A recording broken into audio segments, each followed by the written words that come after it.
Hello, कसं आहात सर्वजण? आज आपण पाहणार आहोत बस्तरपट्टी. आर्टिस्टिक स्टिचेस यूट्यूब चॅनलमध्ये आपल्या सर्वांचं स्वागत आहे. टेलरिंग कोर्स डे 12मध्ये आज आपण पाहणार आहोत बस्तरपट्टी.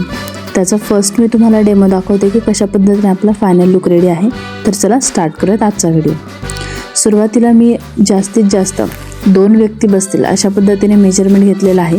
हे 5 फुटाचं मेजरमेंट आहे. जर तुम्हाला कमी जास्त हवं असेल तर तुम्ही घेऊ शकता.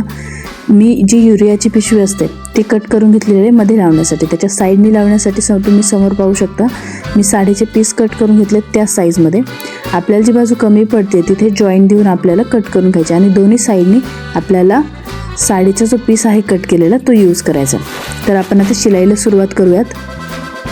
शिलाईला सुरुवात करत असताना लक्षात घ्यायचं की आपले जे कट पीस आहेत तर ते व्यवस्थित जोडून घ्यायचे अगोदर, कारण लेंथला आपण सुरुवातीला कटिंग केलेलं त्यावेळेस पाहिलं होतं की कमी पडत आहेत. तर ज्या ठिकाणी तो पीस कमी पडतो आहे तो व्यवस्थित एकमेकांना स्टिच करून घ्यायचा आहे. आणि काळजी घ्यायची की तो कपडा कमी जास्त होऊ नये.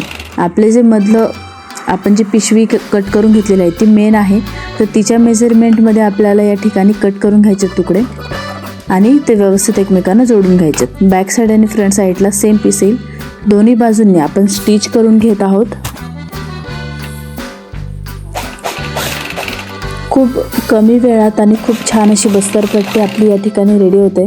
जर तुमच्या घरात तसेच जुने कपडे असतील किंवा पिशव्या असतील युरियाच्या किंवा खताच्या किंवा आणखीन धान्याच्या वगैरे, तर त्याचा पुरेपूर वापर या ठिकाणी आपण करून घेऊ शकतो. त्या ठिकाणी तुम्ही पाहू शकता की मी या ठिकाणी व्यवस्थित पद्धतीने तुम्हाला दाखवत आहे. या ठिकाणी मी तुम्हाला फक्त कोर्सच नाही तर आपल्याकडे असणारी प्रत्येक वस्तू योग्य पद्धतीने कशी वापरायची आणि तिचा पुरेपूर सुरेख वापर कसा होईल हे देखील सांगत आहे. तुम्हाला जर व्हिडिओ आवडत असेल तर चॅनलला लाईक करा, शेअर करा आणि सबस्क्राईब करून ठेवा. सर्वात महत्त्वाचं बेल आयकॉन प्रेस करून ठेवा जेणेकरून येणारे सर्व व्हिडिओ सर्वात अगोदर तुमच्यापर्यंत पोहोचतील. तुम्ही या ठिकाणी पाहू शकता की आपण साईड स्टिच करून घेतो अगोदर. हे स्टिच आपण आपले जे खालचा मेन कपडा आहे आणि वरचा जो आहे आणि जी आपण बॅक कट करून घेतलेली आहे बस्तरपट्टीसाठी ती एकमेकांपासून दूर होऊ नये किंवा कमी जास्त होऊ नये याच्यासाठी आपण अगोदर साईड स्टिच करून घेतो. त्यानंतर आपल्याला स्ट्रेट लाईननी सर्व पॉईंट हे जोडून घ्यायचे आहेत. जेणेकरून कसं होतं की आपली जी पिशवी घेतो आपण ती थोडी सुळसुळीत असते. अशी प्लास्टिक म्हटल्यावरती तुम्हाला माहितीच असेल. तर त्याच्यावरती जर आपण हा कपडा घेतला तर तो घसरू शकतो किंवा जर त्याच्या उभं राहिलो आपण किंवा त्याच्यावरून जर थोडंसं आपलं बॅलन्स गेला तर पाय स्लिप होऊ शकतो किंवा ती बस्तरपट्टीसुद्धा दूर घसरली जाऊ शकते. तर तसं होऊ नये यासाठी आपल्याला प्रॉपरली एक स्पेसिफिक मेजरमेंटमध्ये प्रॉपरली स्टिच करून घ्यायचं आहे. जेणेकरून ते सर्व कपडा बॅक साईडचा पण फ्रंट साईडचा पण एकमेकांना कनेक्ट राहील. या ठिकाणी मी इथे 2.5 इंचाचं गॅप ठेवलेला आहे. तुम्हाला जर हवा असेल तर मी 1 इंचाचं ठेवू शकता, मॅक्झिमम 3 इंचापर्यंत ठेवू शकता, पण त्यापेक्षा जास्त ठेवणं हे योग्य नसणार आहे. त्यामुळे तुम्ही समोर पाहू शकता की मी कशा पद्धतीने स्टिच करते. या ठिकाणी 2.5 ते 3 इंचापर्यंतचा माझा स्पेस आहे, त्यापेक्षा जास्त ठेवू नये. साईड स्टिचने प्रॉपर करून घेतल्याच्या नंतर आपल्याला काय करायचं की साईडनी जे आपण थोडासा जो कपडा बाहेर सोडला होता तर तो स्टिच करून घ्यायचा आहे. चारही बाजूने प्रॉपरली हा कपडा स्टिच करून घ्यायचा आहे आपल्याला. तुम्ही समोर पाहू शकता की कशा पद्धतीने मी स्टिच करते. शक्यतो जर पिशवी असेल आणि ती जर फोल्ड झाली तर तुम्हाला स्टिचला शिलाई थोडीशी जड चालू शकते. तर शक्यतो प्रयत्न करायचा आहे की जे आपला कपडा आहे तो कपड्यावरती स्टिच बसेल. आणि जर तसं होत नसेल तर तुम्ही दुसरा एखादा कपडा घेऊ शकता. अगोदरच्या व्हिडिओमध्ये मी गोधडी कशी स्टिच करायची त्याला मी बॉर्डर लाईन स्टिच कशी करायची ते दाखवलेलं आहे. तशाच पद्धतीने तुम्ही पट्टी कट करून याच्यावरती साईडने अटॅच करून फोल्ड टिप देऊन प्रॉपरली अटॅच करू शकता. आणि जर तसं नको असेल तर तुम्ही यामध्ये सुद्धा मशिनीचा आणि कापडाचा व्यवस्थित बॅलन्स करून स्टिच करून घेऊ शकता. जर जास्त मशिनीला लोड दिला तुम्ही तर सुईसुद्धा तुटू शकते. त्या ठिकाणी काळजी घ्यायची. जर असं वाटत असेल की कपडा जाड होतो आहे किंवा आपली बस्तरपट्टीची जी बॉर्डर आहे ती जाड होती आहे तर दुसरा एखादा कपडा घेऊन तो साईडने प्रॉपरली स्टिच करायचा आहे. मॅक्झिमम प्रयत्न करायचा आहे की आपल्याला पॉसिबल असेल तर त्या पद्धतीने आपण प्रॉपरली फिनिशिंग द्यायची. जर नवीन असेल तर थोडा कपडा सुटणं, शिलाई सुटणं हे प्रॉब्लेम येऊ शकतात.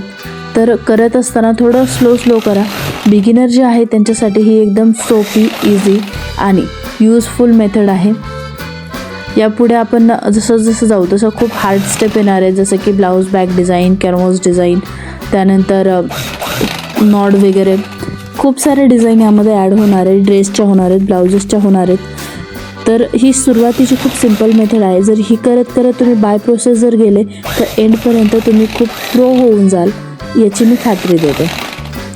पण त्यासाठी तुम्हाला अगोदर चॅनलला सबस्क्राईब करून ठेवावं लागेल, जेणेकरून सर्व व्हिडिओ तुमच्यापर्यंत पोहोचतील. अशा पद्धतीने आपली सुंदरशी बस्तरपट्टी रेडी झालेली आहे.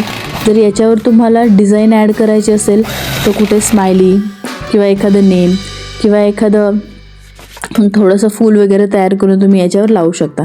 त्याला डेकोरेशनसाठी खूप सारे आयडियाज आहेत. तुम्हाला जर अजून सुंदर बनवायचं असेल तर तुमच्याकडे जी लेस असते त्या लेसची मध्ये जर स्क्वेअरमध्ये आडवी लाईन आणि उभी लाईन अशा पद्धतीने जरी पट्ट्या जोडल्या तरी अजून खूप सुंदर होईल. मी तुम्हाला सर्वात सुरुवातीला एकदम सोप्या मेथड सांगत आहे. जे बिगिनर्स आहेत त्यांना कदाचित ते अवघडही असतील, पण ज्यांना थोडीफार शिलाईची जाणीव माहिती आहे किंवा जे करतात त्यांना ह्या खूप सोप्या जाणाऱ्या पद्धती आहेत. एकदम छान पद्धतीने आपली या ठिकाणी बस्तरपट्टी रेडी झालेली आहे. पुढचे व्हिडिओ यापेक्षाही सुंदर असणार आहेत.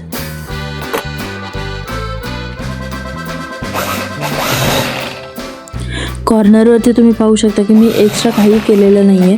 जे आपला कपडा आहे तोच प्रॉपरली फोल्ड करून स्टिच केलेला आहे. अशा पद्धतीने आपली बस्तरपट्टी रेडी आहे. तुम्हाला व्हिडिओ आवडला असेल तर चॅनलला लाईक करा, शेअर करा आणि सबस्क्राईब करा. सर्वात महत्त्वाचं बेल आयकॉन प्रेस करा, जेणेकरून येणारे पुढचे सर्व व्हिडिओंची नोटिफिकेशन सर्वात पहिल्यांदा तुम्हाला येईल. थँक्यू.